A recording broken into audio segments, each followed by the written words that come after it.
Good day mga ka-EG.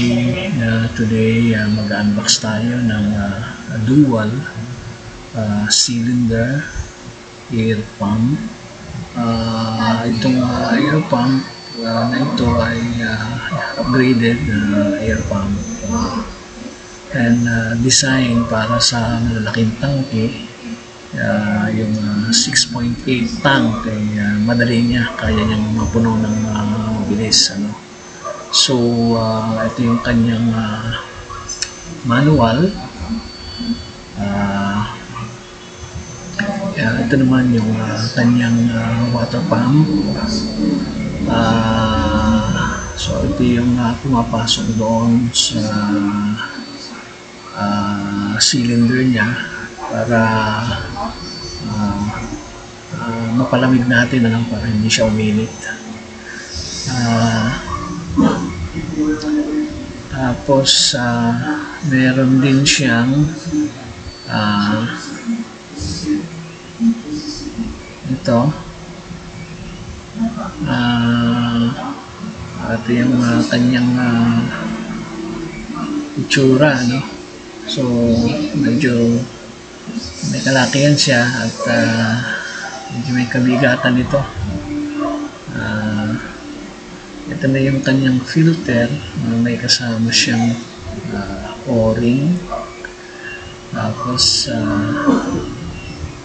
ito yung separator, ito yung filter, water separator. Diyan natin ilalagay yung filter na puti para ma-separate yung tubig. Meron din siyang spare na gasket para sa ating piston. Tapos ay ito yung kanyang cable.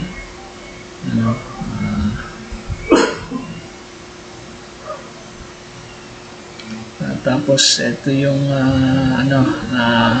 kanyang breather. Yan, may kasama siyang mga spare na o-ring. So, ayan breather niya. At ang timbang nito ay 28 kilos. So, medyo may kabigatan talaga. Medyo mabigat itong air pump na ito. Ito yung kanyang hose para dun sa ating water pump. Ito naman yung kanyang air hose na merong meron niyang actually lock o test, parang pang-test ito. Matitest natin kung nag-generate siya ng pressure. So, lalagay mo lang siya para maakyat yung yung pressure gauge niya. At the same time, pang sarado rin ito para hindi madumihan yung malagyan ng foreign object yung ating hose. Itong air pump na ito ay air-cooled. Air-cooled din siya. Meron siyang fan sa likuran.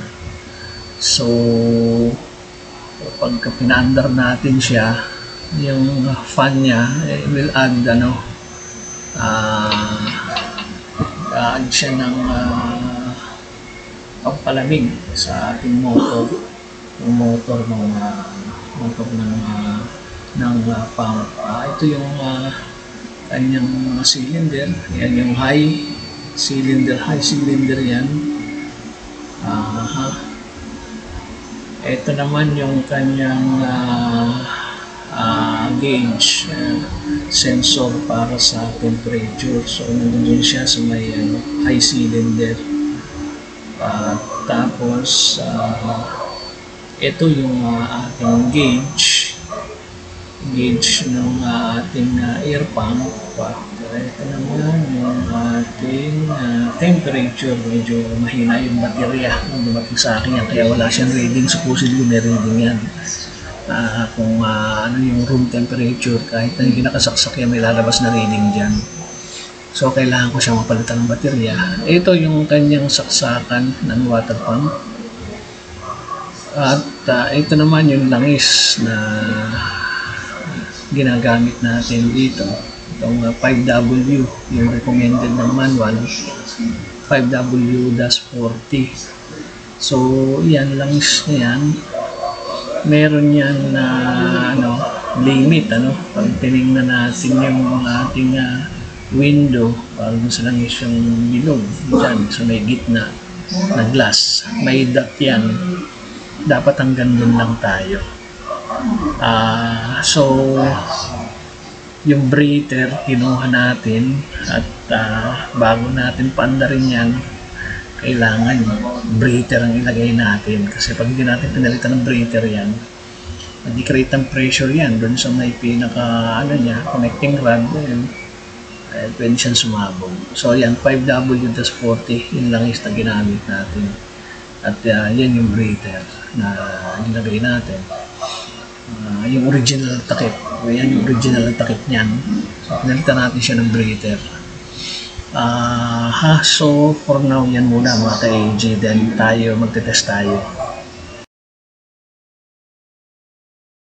Sa susunod na video natin mga ka-AG, susubukan natin na magkarga ng tank gamit ang pump na ito. So stay tuned and please subscribe mga ka-AG.